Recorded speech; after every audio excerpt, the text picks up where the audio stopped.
അസ്സലാമു അലൈക്കും വറഹ്മത്തുള്ളാഹി വബറകാതുഹു. നബി സല്ലല്ലാഹു അലൈഹി വസല്ലമ അബൂബക്കർ സിദ്ദീഖ് റളിയല്ലാഹു അൻഹുവിനും ഉമർ റളിയല്ലാഹു അൻഹുവിനും ഉസ്മാൻ റളിയല്ലാഹു അൻഹുവിനും ഈ ഭൂമിയിൽ വെച്ച് തന്നെ സ്വർഗം കണ്ട് സന്തോഷ വാർത്ത അറിയിപ്പിക്കപ്പെട്ട മസ്ജിദുൽ ഖുബയുടെ ഒരു പരിസരത്തുള്ള ഒരു തോട്ടമുണ്ടായിരുന്നു. അരീസ് എന്ന് പറയുന്നൊരു തോട്ടം. അതിലൊരു കിണറുണ്ടായിരുന്നു. അരീസ് എന്ന് പറയുന്നൊരു കിണറും.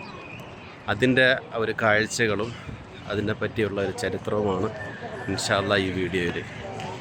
സ്വഹീഹുൽ ബുഖാരിയിലും മുസ്ലിമിലും ഒരുപോലെ ഉദ്ധരിക്കപ്പെട്ട മുത്തഫക്കുനായിട്ടുള്ള ഒരു ഹദീസാണ്. ഈ ഹദീസ് നിവേദനം ചെയ്യുന്നത് അബൂ മൂസൽ അഷ്അരി റളിയല്ലാഹു അൻഹു ആണ്. അദ്ദേഹം പറയാണ്, ഒരു ദിവസം ഞാൻ നബി സല്ലല്ലാഹു അലൈഹി വസല്ലമ അന്വേഷിച്ചിട്ട് നബി സല്ലല്ലാഹു അലൈഹി വസല്ലമയുടെ പള്ളിയിലൊക്കെ ചെന്നു. അങ്ങനെ കണ്ടില്ല.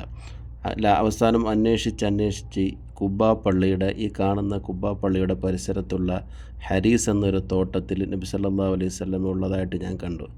അങ്ങനെ ഞാൻ ആ തോട്ടത്തിനടുത്തെത്തി. ആ ഒരു തോട്ടം എന്ന് വെച്ചാൽ ഈന്തപ്പന കൊണ്ടുള്ള ഒരു തോട്ടമായിരുന്നു. ആ തോട്ടത്തിൻ്റെ പേര് അരീസ് തോട്ടമെന്നായിരുന്നു. അതിൻ്റെ കവാടം ഈന്തപ്പനയുടെ മടലുകൾ കൊണ്ട് നിർമ്മിച്ച ഒരു കവാടമുണ്ടായിരുന്നു ആ തോട്ടത്തിന്. അങ്ങനെ ഞാൻ ചെന്ന് അനുവാദം വാങ്ങി ആ തോട്ടത്തിലേക്ക് പ്രവേശിച്ചു. ആ സമയത്ത് നബി സല്ലല്ലാഹു അലൈഹി വസല്ലമ വുളൂ ചെയ്തുകൊണ്ടിരിക്കുന്ന സന്ദർഭത്തിലാണ് ഞാൻ അവിടെ ചെല്ലുന്നത്. ശേഷം നബി സല്ലല്ലാഹു അലൈഹി വസല്ലമ വന്നിട്ട് ഈ കാണുന്ന ഈ കിണർ, അന്ന് ഇതൊരു കിണറായിരുന്നു. ഈ കിണറിൻ്റെ പേര് ബിഅർ അരീസ് എന്നാണ്.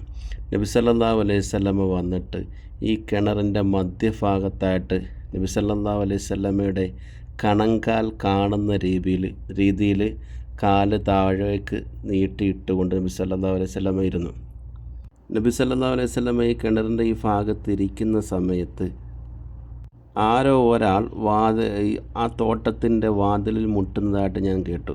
അങ്ങനെ ഞാൻ നബി സല്ലല്ലാഹു അലൈഹി വസല്ലമയോട് പറഞ്ഞു, അതിൻ്റെ വാതിക്കൽ ആരോ മുട്ടുന്നുണ്ടെന്ന്. നബി സല്ലല്ലാഹു അലൈഹി വസല്ലമ എന്നോട് പറഞ്ഞു, നീ പോയി അനുവാദം കൊടുക്കുക. ശേഷം അദ്ദേഹത്തിനോട് പറയുക, ഇഅ്ദല്ലഹു വബശ്ശിറുഹു ബിൽ ജന്ന, അദ്ദേഹത്തിന് സ്വർഗമുണ്ടെന്നുള്ള സന്തോഷ വാർത്ത നീ അറിയിപ്പിക്കുക. അങ്ങനെ അബൂ മൂസൽ അഷ്അരി റളിയല്ലാഹു അൻഹു പോയി ആ വാതിൽ തുറന്നപ്പോൾ അത് അബൂബക്കർ സിദ്ദീഖ് റളിയല്ലാഹു അൻഹു ആയിരുന്നു. ഞാനങ്ങനെ അദ്ദേഹത്തിനോട് നബി സല്ലല്ലാഹു അലൈഹി വസല്ലമ പറഞ്ഞ സന്തോഷ വാർത്ത അറിയിപ്പിക്കുകയും ചെയ്തു. അങ്ങനെ അബൂബക്കർ സിദ്ദീഖ് റളിയല്ലാഹു അൻഹു വന്നു. നബി സല്ലല്ലാഹു അലൈഹി വസല്ലമ ഇരുന്ന കിണറിൻ്റെ വലത് ഭാഗത്തായിട്ട് അബൂബക്കർ സിദ്ദീഖ് റളിയല്ലാഹു അൻഹു വന്നിരുന്നു. അല്പസമയത്തിന് ശേഷം ആ തോട്ടത്തിൻ്റെ വാതിൽക്കൽ വീണ്ടും ആരോ മുട്ടി. അങ്ങനെ ഞാൻ നബി സല്ലല്ലാഹു അലൈഹി വസല്ലമയോട് പറഞ്ഞു, ആരോ മുട്ടുന്നുണ്ടെന്ന്. അങ്ങനെ നബി സല്ലല്ലാഹു അലൈഹി വസല്ലമ പറഞ്ഞു, നീ പോയി അദ്ദേഹത്തിന് അനുവാദം കൊടുക്കുക. ശേഷം അദ്ദേഹത്തിനോട് പറയുക, ഇഅ്ദല്ലഹു വബശ്ശിർഹു ബിൽ ജന്ന, അദ്ദേഹത്തിന് സ്വർഗമുണ്ടെന്ന് സന്തോഷ വാർത്ത അറിയിപ്പിക്കുകയും ചെയ്യുക. അങ്ങനെ ഞാൻ പോയി ആ കവാടത്തിൻ്റെ വാതിൽ തുറന്നപ്പോൾ അത് ഉമർ ബിൻ ഖത്താബ് റളിയല്ലാഹു അൻഹു ആയിരുന്നു. ഞാൻ അദ്ദേഹത്തിനോട് സ്വർഗമുണ്ടെന്നുള്ള സന്തോഷ വാർത്ത അറിയിപ്പിക്കുകയും ചെയ്തു. അങ്ങനെ ഉമർ റളിയല്ലാഹു അൻഹു നേരെ വന്ന് ഈ കിണറിൻ്റെ ഇടത് ഭാഗത്തായി, നബി സല്ലല്ലാഹു അലൈഹി വസല്ലമയുടെ ഇടത് ഭാഗത്തായി ഉമർ റളിയല്ലാഹു അൻഹു വന്നിരുന്നു. അതിനുശേഷം അല്പസമയത്തിന് ശേഷം വീണ്ടും ആരോ ആ വാതിക്കൽ മുട്ടി.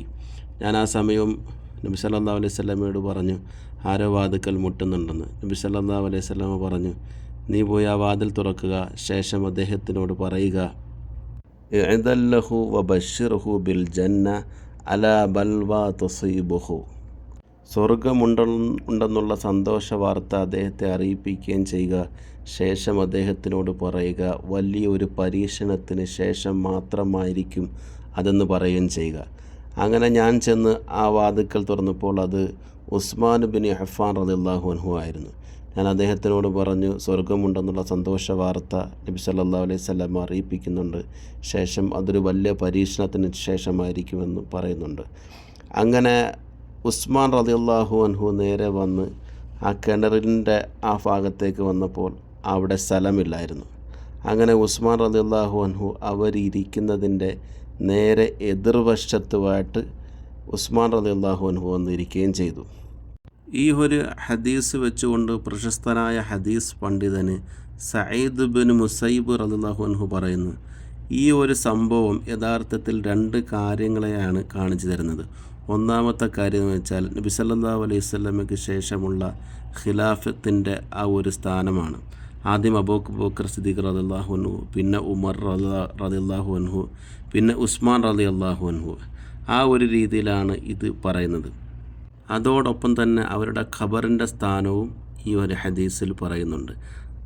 അതായത് ഇന്ന് മദീനയിലെ റൗള ഷരീഫിൽ നബി സല്ലല്ലാഹു അലൈഹി വസല്ലമയോടൊപ്പം അബൂബക്കർ സിദ്ദീഖ് റളിയല്ലാഹു അൻഹുവും ഉമർ ബിനുൽ ഖത്താബ് റളിയല്ലാഹു അൻഹു ആണ് ഇന്ന് മദീനയിലെ റൗള ഷരീഫിലുള്ളത്.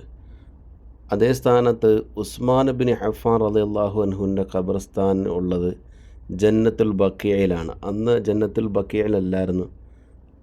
പിന്നെ ജന്നത്തുൽ ബഖീഇ 3 ഇരട്ടിയോളം വിശാലമാക്കിയപ്പോഴാണ് ഉസ്മാൻ റളിയല്ലാഹു അൻഹുവിൻ്റെ ഖബർ ആ ജന്നത്തുൽ ബഖീൽ ആവുന്നത്. ഇന്ന് അവിടെ സിയാറത്തിന് ചെല്ലുമ്പോൾ നമുക്ക് കാണാം എത്രത്തോളം അകലെയാണ് ഉസ്മാൻ റളിയല്ലാഹു അൻഹുവിൻ്റെ ഖബർ ഉള്ളതെന്ന്. എന്തുകൊണ്ടാണ് ഉസ്മാൻ റളിയല്ലാഹു അൻഹുവിൻ്റെ ഖബർ അത്രയും ദൂരത്തിൽ വന്നതെന്നുള്ള കാര്യം ഇൻഷാ അല്ലാഹ് വരും വീഡിയോകളിൽ പറയാം.